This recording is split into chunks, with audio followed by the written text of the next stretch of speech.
Today, we are diving headfirst into a story where the ultimate modern convenience, just booking a quick hotel room right from your phone, actually becomes a completely lethal snare. We're heading to the Ocean View Palace in Goa to break down exactly how one desperate traveler was lured into a room that was literally designed to never, ever let him leave. So before you ever click book now on some massive, unbelievable discount online, you really gotta ask yourself a crucial question. Why is a luxury room so ridiculously cheap? Because as we're gonna see in this case study, sometimes a room isn't discounted just because it's the off-season. It's discounted because it's been totally abandoned. And sometimes it's just sitting there, waiting for someone who's desperate enough to not ask any questions. I mean, just look at the sheer scale of the bait here. We're talking about a 12,000 rupee room slashed all the way down to just $900 on this super mysterious app called Midnight Deals. Enter our subject, Raj. He's this incredibly overworked, exhausted software engineer from Mumbai. He sees this 5-star beachfront resort and he is just totally blinded by the deal. He completely ignores the massive glaring red flag, which is that the place has 0 reviews, and he walks right into the trap. Now, the very moment Raj actually clicks book now, this weird warning pops up saying the offer is only valid for room 13. Raj just clicks confirm, but pay close attention to the phrasing on this digital confirmation message. It doesn't say your room is ready. No, it specifically says room 13 is waiting for you. It's incredibly unsettling, right? It implies the room isn't just some inanimate space. It's almost like a predatory entity that's quietly anticipating its next meal. Fast forward 3 days, and Raj finally rolls up to Goa. And yeah, the building is massive. It's elegant, exactly like the photos promised. But the vibe is instantly wrong. There are only 2 cars in the entire parking lot. That huge, sprawling swimming pool, completely bone dry. There's no music playing, no tourists laughing. Just absolute dead silence. And barely any staff. It honestly doesn't feel like a 5-star resort. It feels like a place that's just pretending to be alive. Once he gets inside, the illusion just completely fractures. He meets the elderly reception manager, whose polite smile literally vanishes the second he sees Raj is booked for room 13. The manager actually begs him to take a different room. But when Raj refuses, wanting to keep his cheap deal, the manager gives him this chilling absolute rule. He says to call reception if anything unusual happens, but whatever you do, don't leave your room after midnight. So Raj heads up to the 3rd floor. The hallway is completely dead silent, and room 13 is sitting way at the very end, and it doesn't even have a welcome mat. He goes inside, and visually, the room is perfect. But it is freezing. I'm talking unnaturally bone-chillingly cold, even though the AC is totally switched off. Raj decides to take a hot shower to warm up, and when he steps out, his breath fogs up the bathroom mirror. And then he just stands there and watches as these sudden, aggressive letters slowly write themselves across the glass. They spell out, "Leave now." He wipes it away, and it's gone. He tries to tell himself it's just some stupid prank, but you can imagine the dread is absolutely setting in. Raj desperately tries to shake it off, so he goes out to the beach for a bit. But when he gets back around 9 p.m. and orders some food, the tension gets dialed up to an 11. A waiter comes up to deliver the food, but the guy is terrified. He absolutely refuses to step foot fully inside the room. He just practically shoves the tray near the entrance. And right before he leaves, he leans in and whispers this terrifying variation of the manager's warning. Please don't stay awake after midnight. When Raj asks him why everyone is so freaked out, the waiter just looks down and practically sprints down the hallway. The isolation is complete now. Raj is totally alone. All right, so Raj locks the door, puts on a movie, and somehow actually manages to fall asleep.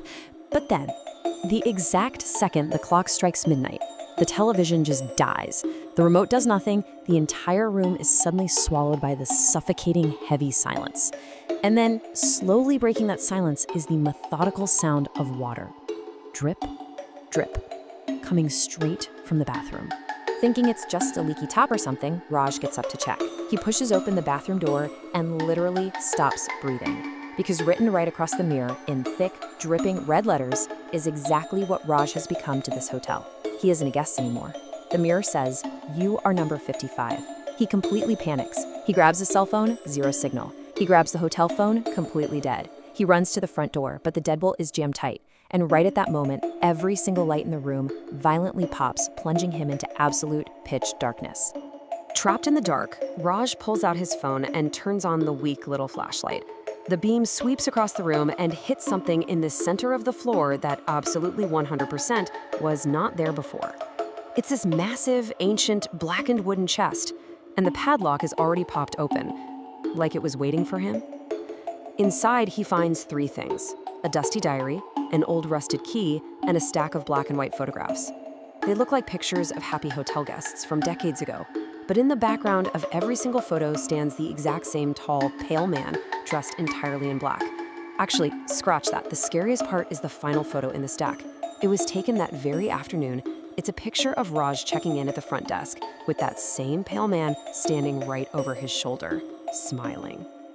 Okay, so to figure out what on earth is actually happening, we have to look at the second item in that chest, the 22-year-old diary. It belonged to an investigative journalist named Arjun, and his notes map out the entire dark history of the curse.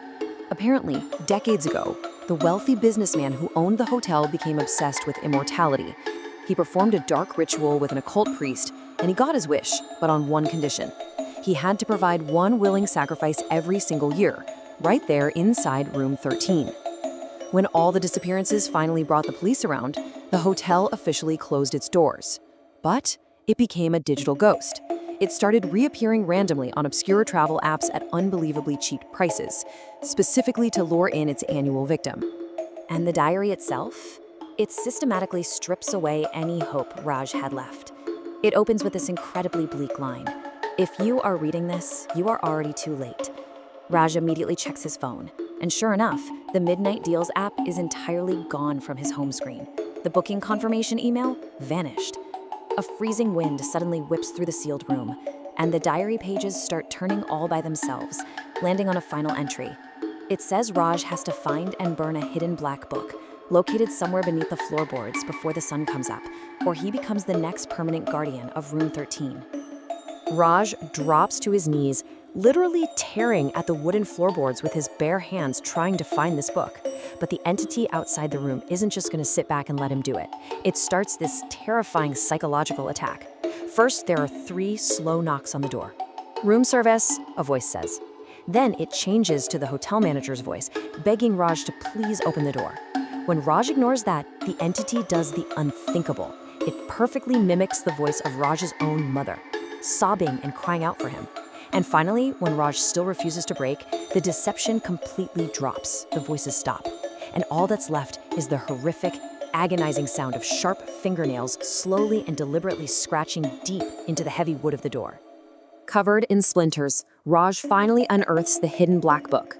But the absolute second his fingers touch the cover, the room sheds its luxury disguise entirely. The expensive wallpaper peels back in strips, revealing these cracked, rotting walls covered in dried blood. It smells like pure decay. And standing right there by the window is the tall, pale man from the photographs. He stares dead at Raj and drops this twisted technicality on him. "You came here willingly. You accepted the invitation." That's the real horror here. Raj hadn't just booked a cheap room. By clicking confirm, he had unknowingly signed a contract for a dark ritual. But Raj doesn't just give up. He fights back. He whips out his lighter, sparks it, and throws it straight onto the black book. Instantly, the pages erupt into these unnatural, roaring blue flames. The entire room basically explodes as the screams of the previous 54 victims literally tear their way out of the burning walls. The spirit of the hotel owner wails in agony and just crumbles into a pile of ash. The jam door suddenly bursts open, and Raj sprints for his life down the hallway, bursting through the front doors and escaping into the night just as the entire Ocean View Palace collapses in a massive inferno. By sunrise, the hotel is nothing but blackened, smoking ruins. The local police just rule it an old electrical fire, and the case is closed. Months go by. Raj moves to a completely new city, gets a different job, and tries his absolute hardest to just bury the trauma and move on. But the horror isn't quite finished with him. One evening, he's scrolling through files on his laptop and comes across a photo he definitely did not take. It's a picture of him standing outside the burning hotel that night, but right over his shoulder, standing behind him, is this ghostly little girl in a white dress, and she's smiling. Suddenly, the photo glitches, and a chilling message slowly types itself across his screen. "Thank you for setting us free." That first sentence blinks and disappears, and then a final, absolutely terrifying message takes its place. It says, "Now I need a new home."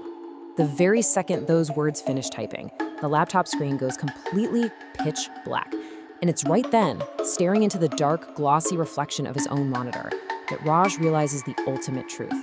The little girl isn't just inside the photograph anymore. She is standing directly behind him, right there in his own bedroom. You know, it turns out some places don't even need physical walls to haunt you. They really just need an invitation to attach themselves to you. So as we wrap up this explainer, I want to leave you guys with one final pretty heavy question. Knowing everything we just went over, the mechanics of the curse, the intense psychological torture, and the very real fact that these entities can and will follow you home, would you ever agree to stay in room 13 for just one single night if someone offered you $1 million? Really think about that the next time you're hunting for a vacation deal online. Thanks so much for joining me for this explainer, guys, and remember, always question what's hiding behind the screen.